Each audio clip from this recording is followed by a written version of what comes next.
e inocência são características típicas das crianças, aqueles que têm preferência no coração do Senhor. Por isso, a evangelização dos pequenos é importante. Para orientá-los na caminhada cristã, foi desenvolvido o projeto Pequeninos do Senhor. A proposta é, a partir dos 3 anos de idade, iniciar esse acolhimento às crianças nos finais de semana, durante o horário da missa, onde elas são evangelizadas a partir do evangelho do domingo, acompanhando a missa e a liturgia. E elas vão ser evangelizadas na linguagem adequada a elas, de um modo lúdico, brincando, né? Conhecendo Jesus e caminhando com Ele de uma forma lúdica. O projeto Pequeninos do Senhor, ele iniciou de uma necessidade de algumas mães de evangelizar os filhos, falarem de Deus de uma forma adequada. A necessidade que a gente vinha e eles ficavam muito cansados, eles não se interagiam porque não entendiam o que estava acontecendo, não tem como entender. Esse entendimento sai muito fora da compreensão deles, né? O que aconteceu? Os pais vêm, um sai da igreja, fica com a criança, que fica incomodando, às vezes, a comunidade. Algumas pessoas têm paciência, outras não. A criança pode chorar. Então, isso vai dificultando a participação da família na totalidade.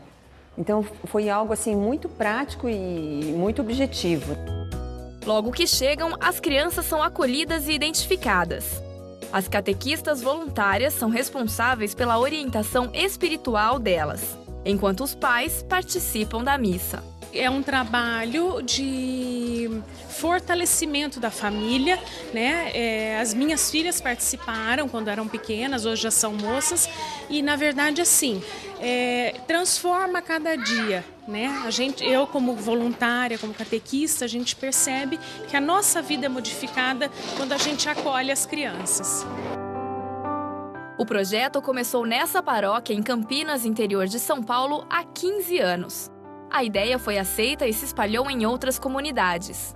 Hoje são mais de 100 paróquias em todo o Brasil. Não é só aqui em Campinas, né, Arquidiocese de Campinas, mas são espalhadas, eu acho que nós estamos com mais de 8 estados e além fronteiras nacionais também, porque está implantado em Angola, na capital, Luanda, no Canadá, na cidade de Winnipeg, numa comunidade de portugueses, em Moçambique, no Japão já esteve implantado também. Desde cedo, eles vão fazendo esta experiência de encontro com o Senhor, onde Jesus vai cativando as crianças, como um dia também Ele nos cativou.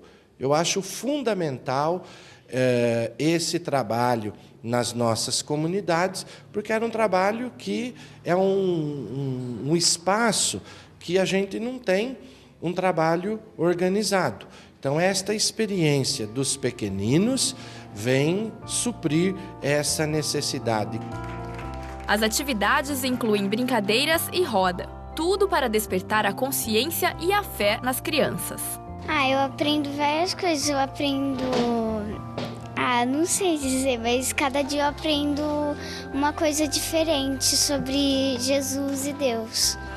O projeto também fortalece o vínculo entre pais e filhos. Você reconhece o projeto como uma coisa que mudou a sua família? Eu acho que sim. É bem importante, né? Porque as crianças participam. E eu acho que também é muito importante para o casal ficar atento à missa, né? Então você consegue participar melhor da missa, né? Porque as crianças pequenas normalmente dão, às vezes, né, um certo trabalho. Desde o tempo da mais velha, a Estera, elas sempre participaram aí do projeto Pequeninos. Eu acho que tem um benefício duplo. O primeiro é a própria educação das crianças, né? Que aí elas são educadas dentro da fé que a gente acredita. E o segundo é também dar uma certa paz aí para os pais, né, durante a missa.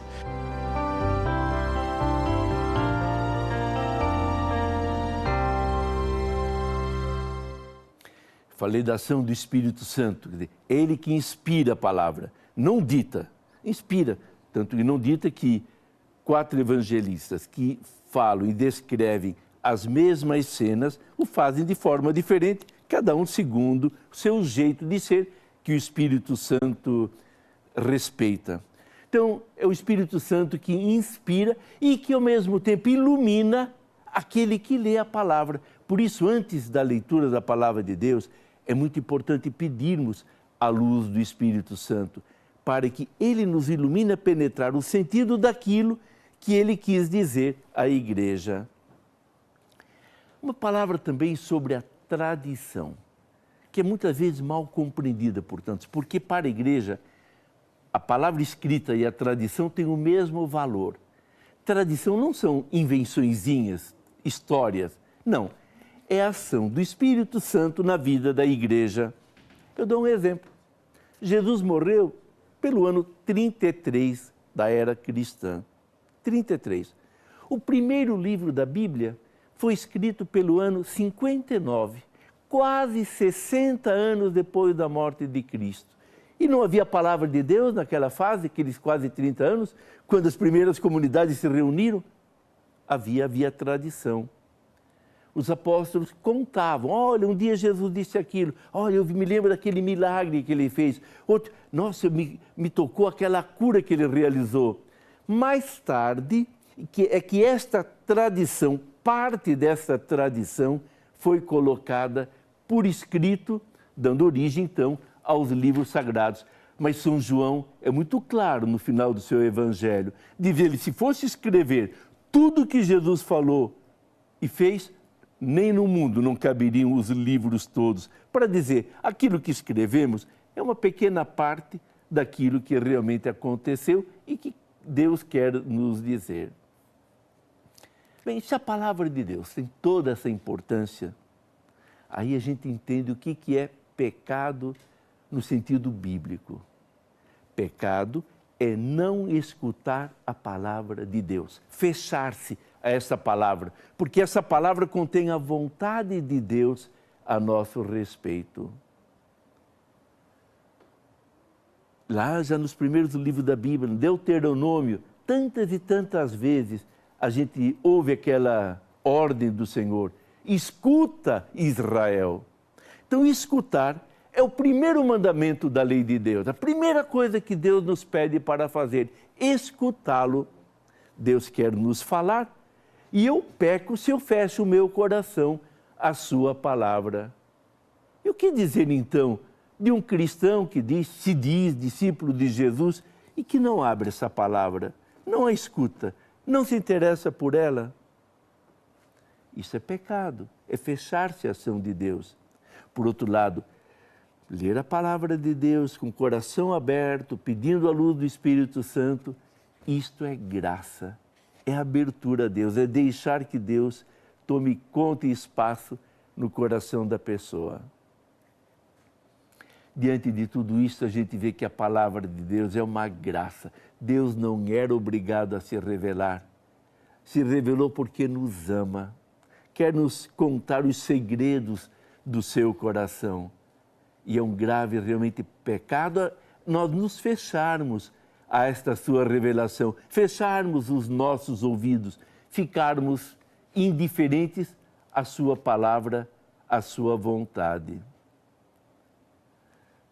Colocar, pois, a palavra de Deus no centro da sua vida, no centro da vida da sua família, como está no centro da vida da igreja, nos sacramentos, sempre a primeira parte é a palavra de Deus para escutarmos o Senhor.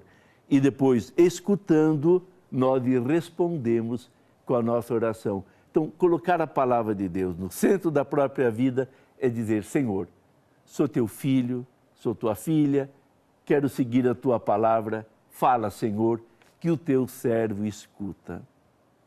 Pedindo que essa palavra seja muito amada por você, acolhida por você e colocada em prática. Pedindo isso, eu deixo sobre você a bênção de Deus Todo-Poderoso, o Pai, o Filho e o Espírito Santo. Amém. Meu irmão, minha irmã, fique na paz do Senhor Jesus.